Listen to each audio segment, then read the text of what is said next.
Mbote na bino bandeko ezo ya bino mama Henriette Kilungu Shembo mama Ezu plus akotaka na émission ya kolamba na pesi mbote na ba amoureux nyonso ya ba recette ba conseil ba histoire vraie na pesi bino ba mbote mingi naza mingi ta koloba lelo nazaka koloba likambo ya komi soutenir na kati ya poto ya bandeko biso ba congolais nde to soutenir na poto toyala ba mama te toyala ba papa te kaka ndeko o aza pembeni na yo kaka ndeko wana nde aza moninga na yo aza ndeko na yo donc te ba komi soutenir ata moninga soka aza na business na ye ba ko soutenir business ya ndeko na yo okobima te obimi epa congolais biloko nyonso ozolukeza na kati moke pa mudibo ko kosomba moke pa mutu musoke kosomba eza bien te to mi soutenir penza famille musu eza te na poto kaka mutu oza pembeni na ngai nde oza famille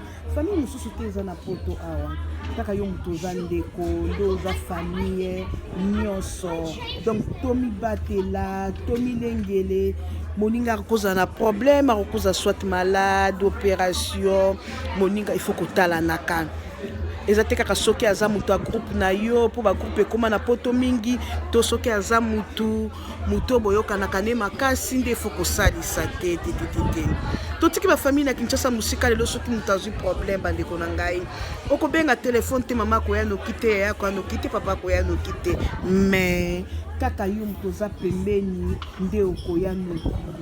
yo ndokoya kopesa misungi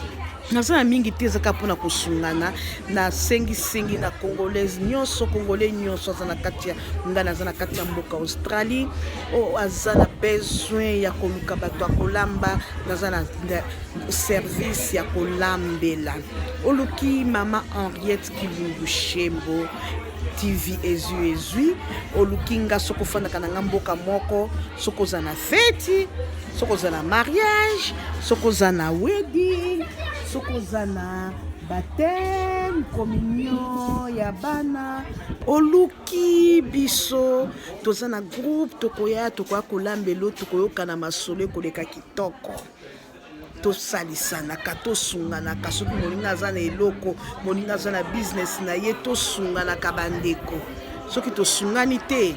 eloko te tokoza na bolingo te ata soki moninga aza malade na poto awa okosunga ndeni ntango ke bulongo ezali te bokotakota na Henriette Kilungu Shembo TV bokokuta mpe kolamba epa na Dine Bola TV so bokuti epa Henriette te bokotakota mpenza otakota awa eza mwa mai na piscine na kati ya lopango bokotakota mpenza tosungana bokotakota bomi abone soko moni eloko ya moninga na yo Henriette Kilungu Shembo mi abone kota omi abone otala kokoza na basérie nyonso soki boza na besoin ya service ya kolambela Henriette Kilungu Shembo azali na kati ya Australie na ville ya Perth oyo nyonso tofandaka na Perth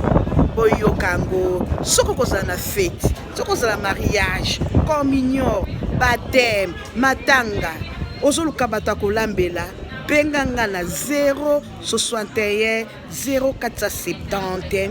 427 197 okozwa ngai na batu na ngai nga na koluka batu na ngai oyo tokosalelo mosala kitoko service kitoko kolamba kitoko wapi koservir wapi soki tina clean ya koklini sale soki pe wapi tokoyeba ndenge akobeta masolo bambote na bino mbote na Dine Bola na Papi Bola napesi bino bambote mingi bambote na bino bokotakota na Henriette Kilungu Shembo bomi abone Henriette Kilungu Shembo TV. Ok, bye.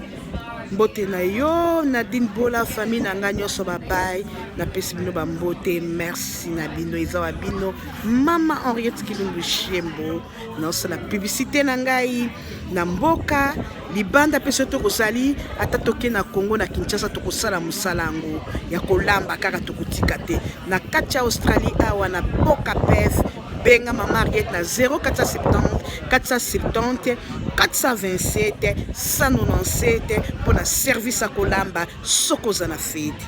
soki ozala mariage, soki ozala communion, baptême, anniversaire no mama, anniversaire ya mariage, nazali obenga ngai kota pe na YouTube mi abonné na Henriette Kidungu Shembo TV. Bye, tokomona na sia